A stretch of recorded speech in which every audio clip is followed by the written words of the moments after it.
Bird flu के बढ़ रहे मामले, जानिए क्या है ये संक्रमण, लक्षण और क्या है इसके बचाव के उपाय। नमस्कार, मैं दिव्या, स्वागत है आपका आज के इस वीडियो में। बिहार में बर्ड फ्लू के मामले तेजी से बढ़ रहे हैं और अब तक पटना, भागलपुर और जहानाबाद जिलों में इसके संक्रमण की पुष्टि हो चुकी है। बर्ड फ्लू से बचाव के लिए कोई विशेष टीका तो नहीं है, इसलिए इस बीमारी से बचने के लिए सावधानी और निगरानी फिलहाल बेहद जरूरी है। बर्ड फ्लू के बढ़ते खतरे को देखते हुए केंद्रीय पशुपालन और डेयरी मंत्रालय ने सभी राज्यों को सतर्क रहने का निर्देश दिया है। जिलों को अलर्ट किया गया है और किसी भी पक्षी या मुर्गियों के मरने की घटना पर तत्काल सैंपल संग्रहण की प्रक्रिया शुरू की गई है।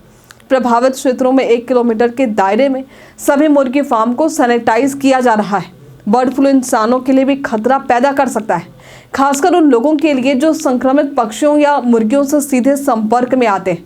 ये स्वास्थ्य संबंधी गंभीर बीमारियों का कारण बन सकता है। बर्ड फ्लू की जांच के लिए सैंपल को कोलकाता की क्षेत्रीय रोग अनुसंधान लैब और भोपाल स्थित national institute of high security animal disease भेजा जाता है। ये बीमारी लगभग हर साल सामने आती है। यदि किसी को बर्ड फ्लू के बारे में जानकारी मिले तो वो तुरंत स्थानीय पशु अस्पताल, जिला पशुपालन विभाग या पटना स्थित पशु स्वास्थ्य संस्थान को सूचित करे। बर्ड फ्लू को लेकर फिलहाल अलर्ट जारी किया गया है, जिससे इसके बारे में काफी चर्चा चल रही। तो चलिए आज हम आपको बर्ड फ्लू के बारे में विस्तार से बताते हैं। साथ ही बर्ड फ्लू क्या है, इसके कारण क्या है, इसके लक्षण और इसके रोकथाम के क्या उपाय हैं, सभी पर चर्चा करेंगे। तो बर्ड फ्लू, जिसे एवियन इन्फ्लुएंजा भी कहा जाता है, एक प्रकार का वायरल संक्रमण है जो मुख्य रूप से पक्षियों में होते हैं। ये इन्फ्लुएंजा टाइप ए वायरस के कारण फैलता है। हालांकि बर्ड फ्लू इंसानों को कम ही प्रभावित करता है, लेकिन स्वास्थ्य अधिकारियों की चिंता इस बात को लेकर है कि पक्षियों को संक्रमित करने वाले वायरस उत्परिवर्तित हो सकते हैं, जिससे ये इंसानों में भी फैल सकते हैं और एक व्यक्ति से दूसरे व्यक्ति में ज्यादा आसानी से फैलने की संभावना बढ़ जाती है।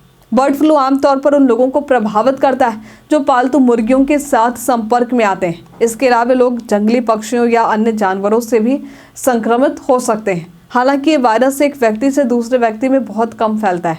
बर्ड फ्लू के लक्षण सामान्य फ्लू जैसे होते हैं, जैसे नाक, गले और फेफड़ों को प्रभावित करते हैं। ये लक्षण हल्के से लेकर गंभीर भी हो सकते हैं और संक्रमित होने के 7 दिनों के भीतर इसके लक्षण दिखाई दे जा सकते हैं लेकिन कभी कभी लक्षण 2 सप्ताह तक भी देर से दिख सकते हैं। बर्ड फ्लू के सामान्य लक्षणों में बुखार, सांस लेने में परेशानी, गुलाबी आंखें, उल्टी और दस्त शामिल है। यदि किसी व्यक्ति में बर्ड फ्लू के लक्षण दिखाई दे तो तुरंत डॉक्टर से संपर्क करना चाहिए। इसके अलावा यदि व्यक्ति ने किसी संक्रमित जानवर या उससे मल से संपर्क किया है तो उसे विशेष रूप से सतर्क रहने की जरूरत है।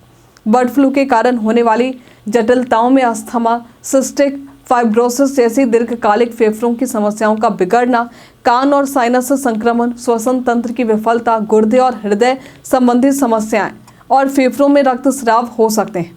कभी कभी ये जानलेवा भी हो सकता है। बर्ड फ्लू का संक्रमण इन्फ्लुएंजा वायरस के कणों के जरिए फैलता है, जो सांस, लार, बलगम या मल के माध्यम से वातावरण में फैल सकते हैं। जब व्यक्ति इन कणों को सांस के जरिए अंदर लेता है या किसी संक्रमित वस्तु को छूने के बाद अपनी आंखों, नाक या मुंह को छूता है तो वायरस शरीर में प्रवेश कर सकता है। बर्ड फ्लू के संक्रमण से बचने के लिए अगर आप ऐसे स्थानों पर जाते हैं जहां बर्ड फ्लू फैल रहा है तो पोल्ट्री फार्म और पक्षी बाजारों से बचें। इसके अलावा भोजन को पूरी तरह से पकाकर ही खाएं। जानवरों को छूने के बाद हाथ अच्छे से धोएं। सुरक्षा के लिए मास्क और ग्लव्स जरूर पहनें। साथ ही हर साल मौसमी फ्लू का टीका लगवाना भी जरूरी है, जो बर्ड फ्लू को तो नहीं रोकता लेकिन सामान्य फ्लू से बचाव कर सकता है। आहार में बर्ड फ्लू होने की संभावना बहुत कम होती है, लेकिन फिर भी कच्चे मुर्गे, मांस, समुद्री भोजन और अंडे से बचना चाहिए। भोजन को ठीक तरीके से पकाने से बर्ड फ्लू के जोखिम को कम किया जा सकता है। उदाहरण के लिए मुर्गे को 74 डिग्री सेल्सियस तक पकाना चाहिए और अंडे को तब तक पकाना चाहिए जब तक उनका सफेद और जर्दी हिस्सा सख्त ना हो जाए। हालांकि इस दौरान चिकन और अंडे जैसी चीजों से दूर रहना जरूरी है। आज के लिए फिलहाल इतना ही। क्या आप इससे पहले बर्ड फ्लू के बारे में जानते थे? हमें कमेंट में लिखकर जरूर बताइए। हमारे साथ बने रहने के लिए आपका धन्यवाद।